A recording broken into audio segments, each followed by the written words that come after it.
This is the Dallas Morning News. It's Wednesday, March 25th. Sunny and warm today with a high of 88 expected. Clear skies tonight with a low of 64. Here are today's headlines.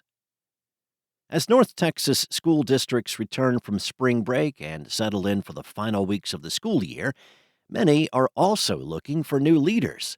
Superintendents in several districts in the Dallas-Fort Worth area have announced their departures over the past few weeks.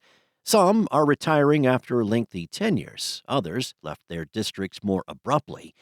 Researchers say the rate of superintendent turnover nationwide remains high, although it has declined since the mass exodus of district leaders that schools across the country saw after the pandemic.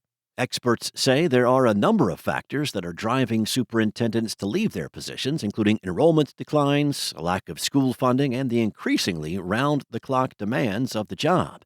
Several North Texas school districts have seen leadership changes over the past few weeks. School boards in Frisco and Mansfield ISDs selected new superintendents to replace outgoing leaders. In DeSoto ISD, the board voted to approve a retirement agreement with their superintendent. On March 9th, superintendents in Irving and Prosper ISDs announced their retirements, both after decades-long careers in education. In other news, city leaders promised to deliver the Dallas Wings a new practice facility in time for the start of training camp next month. But shovels have yet to hit the ground on the project that would have been key to attracting top WNBA talent during a historic free agency. A week after the WNBA and its players' union agreed to terms on a new landmark collective bargaining agreement that is expected to increase player salaries and create million-dollar athletes for the first time in the league's 30-year history, the City Council will vote Wednesday on whether the Wings should take over as the developer of the 70,000-square-foot facility planned in Oak Cliff.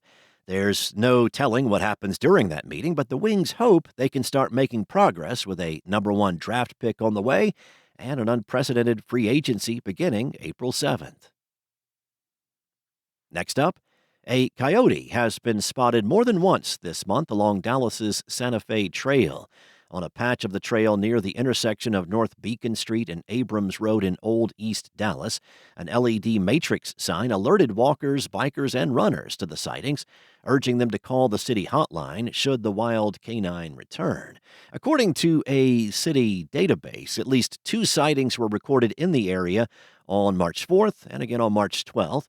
The Dallas Coyote Management Plan stresses that urban coyotes are essential to managing local rodent populations, and they're usually only drawn to residential areas if food, shelter, or unattended pets are easily accessible.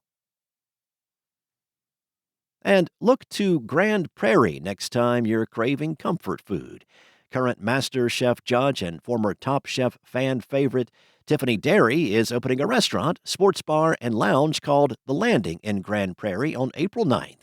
The restaurant is in Epic Central, a city-owned development that spans over 170 acres.